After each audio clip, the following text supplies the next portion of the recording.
السلام عليكم إخواني أخواتي الكرام، هذا أخوكم السيمو يعود إليكم من جديد. شكرا على المتتبعين ديال قناة سيمو جرمانيا فلوق. إخواني أخواتي الكرام، قبل ما غادي نخليكم تشوفوا لا فيديو لأول مرة يشوفنا، ما عليه غير يهبط ويضغط على زر الاشتراك ويضغط على زر الجرس باش يبقى يوصلوا كل جديد ديالنا. إخواني أخواتي الكرام، لكم التعليق، غادي نخليكم تشوفوا لا فيديو، من بعد لا فيديو نرجع لكم إخواني المشاهدين. Bonjour à tous. Donc on a des attentats maintenant qui se produisent, on a des gens qui se font égorger. Alors on va être clair là-dessus. On a un président de la République qui a mis le feu à tous les pays musulmans du monde à cause de cette affaire de caricature.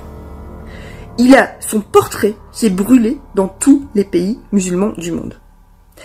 Il y a des appels à représailles par rapport à ce qu'il a dit et par rapport à ce qu'il a fait. Voilà. À cause de ça, à cause de son attitude, on a de nouveau maintenant des représailles sur le sol français et des égorgements, etc. Voilà. Ça vient de là. Ne cherchez pas, cela vient de là. On nous a prévenu qu'on aurait des représailles. Voilà. On a un président qui insulte tous les musulmans du monde. On a un président qui se prend le nez avec Erdogan, qui se prend le nez avec Vladimir Poutine, qui se prend le nez avec le président biélorusse, etc., etc. Ce n'est pas la première fois. Depuis le départ, il est comme ça. Il a insulté les Français, souvenez-vous, maintes fois.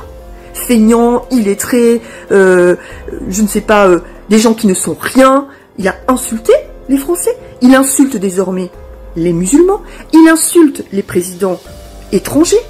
Donc à un moment donné, si vous voulez, quand on a un président hors de contrôle, il y a des procédures juridiques qui existent. Et ça, j'en appelle aux parlementaires. Il y a une procédure de destitution. Quand on a un président qui devient hors de contrôle, qui ne sait pas se tenir, qui nous cause des incidents non seulement diplomatiques dans le monde entier, mais maintenant des incidents sur notre sol. Voilà, il y a des Français qui se font égorger parce que il y a ce problème avec le président de la République. Je suis désolée, à un moment donné, il y a une procédure de destitution qui existe, qui aurait dû être mise en place pour l'affaire Benalla déjà. Hein, on avait déjà un premier aperçu de ce que ça donnait.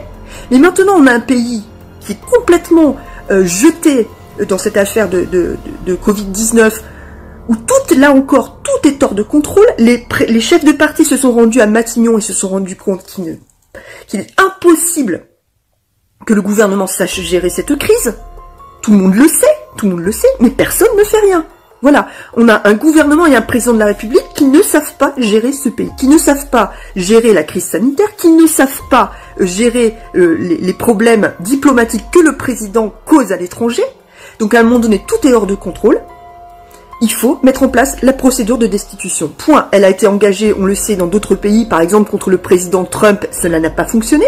C'est une procédure qui existe. Bien entendu, et heureusement, ça n'a pas fonctionné pour Donald Trump. Par contre, elle existe en France, et là, on a des véritables raisons de la mettre en application. Cela suffit maintenant. Il met en danger tout le monde. Voilà, il met en danger tout le monde. Il y a aussi des risques d'attentats sur les églises, hein, sur les chrétiens, donc sur une autre religion. Ça n'est plus possible. Ça n'est plus possible. À un moment donné, il y a des procédures juridiques, qu'elles soient mises en place. Faut arrêter de blablater, faut arrêter d'aller sur BFM, faut arrêter... Voilà. Il n'y a pas une histoire de guerre civile, là. Il y a une histoire de quelqu'un qui est à la tête de l'État qui fout le feu dans le monde entier. Et on le sait. Il s'est fait remettre en place par Vladimir Poutine combien de fois ces derniers temps? Combien de fois, hein? Donc, qu'est-ce qu'il cherche? Donc, à un moment donné, tout le monde s'en rend compte, il faut mettre en application la procédure pour destituer le président de la République. Et moi, j'appelle les parlementaires à prendre leurs responsabilités. Point. إخواني أخواتي الكرام، ها نحن عدنا إليكم من جديد من بعد ما شفتوا هاد لا فيديو هذا. بسبب هاد لا فيديو، بسبب لا فيديو بزاف ديال الفرنسيين وبسبب المسلمين، سوف يتم استقالة الرئيس الفرنسي ماكرون. إخواني أخواتي الكرام، في الآونة الأخيرة شفنا أنه واحد المدرس يعني عطى كما نقولوا التلاميذ ديالو يرسموا الكاريكاتور المسيء للنبي الرسول صلى الله عليه وسلم. مع العلم خرج واحد الشيشاني أنه اللي مهم خرج هذاك الشيشاني وتم قطع الرأس ديالو. ولكن حنايا كمسلمين ليس لنا علاقة بهاد الناس هادو، ليس علاقة لنا المسلمين، ليس علاقة، ما عندهم حتى شي علاقة بالإرهاب. الإسلام سلم، الإسلام أي حاجة زينة كاينة في الإسلام. الاسلام كينهينا عن الفحشاء، كاين الصلاه كتنهي عن الفحشاء وعن المنكر، يعني كما الدين كينهي على كل شيء، يعني على كينهي على شي حاجه اللي كتعصي الله. عاد حاره فين تمشي تقتل ولا دير شي حاجه. ماكرون خصك تفهم واحد الحاجه، ان الاسلام بعيده كل البعد عن الارهاب، والحمد لله تفهمت هذا الشيء وهضرت مع الجزيره ديال قطر، يعني الجزيره القطريه اخواني المشاهدين، وتفهم قال ان عارف بان المسلمين لا علاقه لهم بالارهاب، والارهاب هما اللي كيديروا السبب المسلمين وكيلبقوا لهم التهم. من عارف هذا الشيء علاش خرجت ودرت وعلقت على الكاريكاتير على كما نقولوا الصور المسيئه للنبي الرسول صلى الله عليه وسلم، وعلقتهم في الباطيمات، وكتقول باللي انت لا علاقه لك بهذا الشيء، وحرفوا كلامك والكلام ديالك غيتحرف، وشدوا هضره وقالوا هضره، وانت ما قلتش انهم انت قول يعني ما قلتش بانك ما غاديش تخلى على هذه الرسوم الكاريكاتوريه، وهذه حريه التعبير. وحريه التعبير شوف فين وصلتك، يعني ما خليت اردوغان، ما خليت الرؤساء، ما خليت الفرنسيين، والحمد لله الفرنسيين جاوبوك ابا عن جد وعروق عن جد، جاوبوك باش تعرف بان الله سبحانه وتعالى كيدير لهم المحبه في حبيب الله، في رسول الله. رسول الله معه امه، واللي غادي ينتصر هو الاسلام، لان كنحترموا جميع الديانات. علاش المسلمين كيحترموا جميع الديانات؟ بغى يكون مسيحي، بغى يكون يهودي، بغى يكون كما بغى يكون، كنخدموا معاهم، وكاين فيهم اعز الناس واعز الاصدقاء، ولكن لكم دينكم ولي دين. جمعوا وتقدر تاكل معاه، تقصر معاه، دير معاه اي حاجه، وصديق يكون الصديق ديالك ديال الطفوله، ولكن هذاك محقه بغى يسلم ولا ماشي مسلم، الله هو اللي غادي يعاقب كل واحد. يعني بنادم انت خرجت سأت المسلمين، سأت الرسول، وكتخرج كتقول لماذا علاش هذا الشيء كيوقع؟ عندنا حريه التعبير، وعندنا حنا نجاوبوا على حقنا، وحنا محقنا نجاوبوا كرؤساء، محقنا نجاوبوا على الاسلام وعلى الدين ديالنا. كي مسلم، كي يهودي، كي مسيحي، كلها والله يسهل عليه. ولكن انت باش من خرجت وتفهمت المسلمين وقلت انه المسلمين كيديروا، يعني المسلمين مزيانين، وقلت بان واعتذرت وقلت بان الارهاب كيتسمى على اسم المسلمين، وعارف من عارف هذا الشيء كامل، علاش خرجت بهذاك الكلام؟ علاش جبت على راسك النحل؟ هاي الاقتصاد الفرنسي طاح.